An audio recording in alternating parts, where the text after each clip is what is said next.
Before the X-Men, before comic books, there was Tarrare, a man whose superpower was an abyss where his stomach should be. He could swallow a basket of apples whole, devour a feast meant for 15 men without even breathing hard, and was once witnessed by a dozen horrified doctors eating a live cat, starting with its head, crushing its bones with his teeth, and vomiting up the fur and skin later like an owl. But the most insane part of this story isn't what he ate. It's that the French Revolutionary Army saw this walking, eating horror show and thought, let's make him a spy. This is the unbelievably true and deeply disturbing story of the man they tried to weaponize. Our story begins in the 1780s in rural France. A boy named Tarrare is born. From a young age, it's clear something is profoundly wrong with him. He is possessed by a hunger so violent, so demonic, that by his teenage years, he is eating his own body weight in food every single day. He has a shockingly wide mouth, stained teeth, and skin so loose he can wrap the flesh from his own abdomen around his waist like a belt.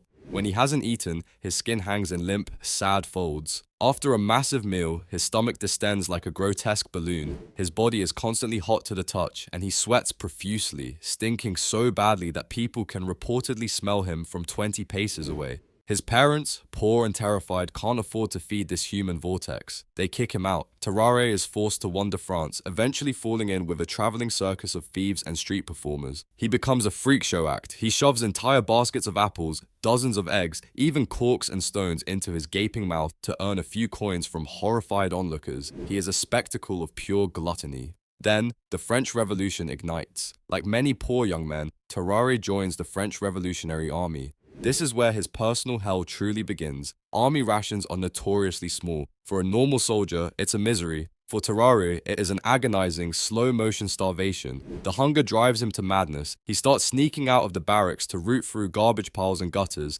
fighting stray dogs for rotting scraps. When that isn't enough, he moves on to the military hospital's medical waste, devouring used bandages and poultices. He is caught multiple times trying to drink the blood of patients being bled by surgeons, and in one truly horrifying instance, attempting to eat bodies in the morgue. He's admitted to the military hospital as a patient, where he becomes the obsession of two prominent physicians, Dr. Corville and the chief surgeon, Baron Dominique Jean Larrey, a man who would later become Napoleon's personal physician. They are fascinated and repulsed. They decide to test the limits of his demonic appetite. The first test, they prepare a meal intended for 15 German laborers, 2 giant meat pies, plates of salt and grease, and 4 gallons of milk. They set it in front of Tarrare. He doesn't just eat it. He unhinges it, inhaling the entire meal in a single, breathless sitting before his stomach swells up tight as a drum and he immediately falls into a deep, stinking sleep.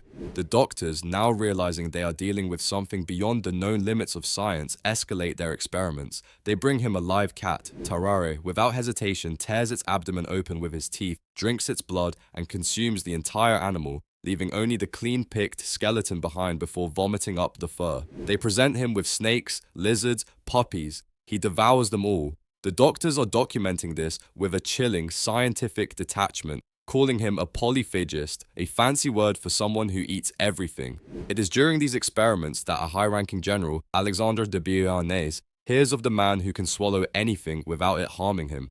And he has a truly insane, desperate, revolutionary idea.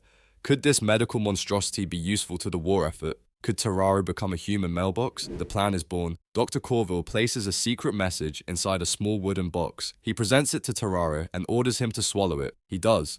2 days later, Tarrare passes the box in his excrement. The doctors retrieve it, clean it off, and find the message inside perfectly preserved and legible. The experiment is a success. The French army officially has a human spy container. General de Beauharnais decides to send him on his first real mission. He is to cross into Prussian-controlled territory, disguised as a German peasant, and deliver a secret message to a captured French colonel. Tarrare agrees, likely promised a wheelbarrow full of bull organs as a reward. But there are a few catastrophic problems. First, Tarrare looks nothing like a healthy peasant. He's a walking skeleton who smells like a sewer. Second, he doesn't speak a single word of German. He is, without exaggeration, the single worst candidate for a spy mission in the history of espionage. He is caught almost immediately. The Prussian forces see this bizarre, shambling man babbling in French and instantly know something is wrong. They arrest him and strip search him, but find nothing. They chain him in a dungeon. The Prussians know he's a spy, but they don't know how. They beat him savagely, but Tarrare holds out.